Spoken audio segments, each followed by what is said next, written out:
நகரமயமாக்கல் பற்றி ஒரு காணொலி நம்ம பார்க்க போறோம். பிரதீஷ் ஆஸ்திரேலியாவில் இருக்காங்க இல்லையா, நம்ம தமிழ் கையில் ஆஸ்திரேலியாவோட ஸ்டூடெண்ட். அவன் அங்கே தான் ஒர்க் பண்ணி அனுப்பிச்சிருக்கான்.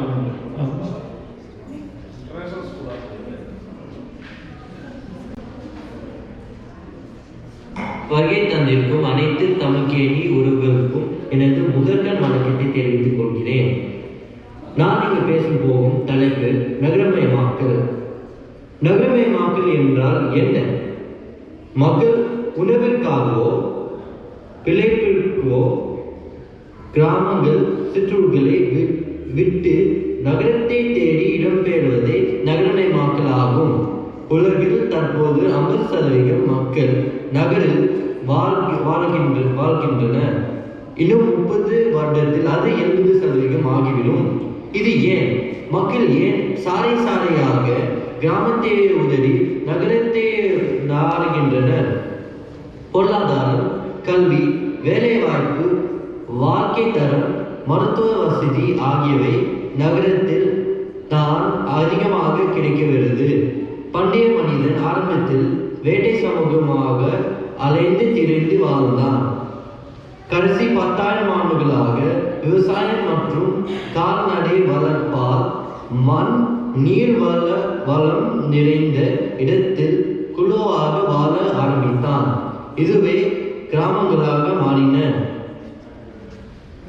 பிற்கால மனிதனோ வணிகம், போக்குவரத்து, துறைமுகம், கல்வி போன்ற வாழ்நிலை மாற்றத்தாலும் தொழில் புரட்சி, விஞ்ஞான புரட்சியாலும் மனிதன் கிராமங்களை உதறி நகரத்தில் வாழ தொடங்கினார். நகரமயமாக்கல் அதிகமாகுவதால் மண், நீர், காற்று ஆகியவை மாசுபட்டு உயிர்கள் வாழ தகுதி அற்ற இடமாக மாறி வருகிறது. இதற்கு டெல்லி, ஹாங்காங் நகரங்கள் சாட்சி.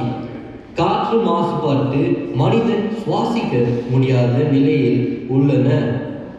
நகரமயமாக்கல் மனிதனுக்கு முன்னேற்றத்தை தந்தாலும் அது இயற்கையோடு இணைந்திருக்க வேண்டும். அரசாங்கமும் தனி மனிதர்களும் இணைந்து நம் நகரங்களை பசுமையாக மாற்றி வாழ தகுந்த இடமாகி நமது சந்ததிக்கு விட்டு செல்வதே உண்மையான நகரமயமாக்கல் ஆகும். வாய்ப்புக்கு நன்றி கூறி விடைபெறுகிறேன். நன்றி, வணக்கம். வாழ்க தமிழ், வளர்க தமிழ். அழகா பேசியிருக்காங்க. யாருக்கெல்லாம் தூர்தர்ஷன் டிவியில் வயலும் வாழ்வும் அந்த நிகழ்ச்சி யாருக்கெல்லாம் ஞாபகம் இருக்கு? ஸோ ஐ திங்க் பிரதீஷ் அவன் பேசுறது எனக்கு அதுதான் ஞாபகம் வந்தது. அவ்வளோ அழகாக பேசியிருக்கான். சீதா இது அவங்களோட ட்ரைனிங் நினைக்கிறேன். ஸோ தேங்க்யூ சொல்லுங்க பிரதீஷ். ஆமாம், ஸோ அடுத்து ஒரு சின்ன சேஞ்ச்.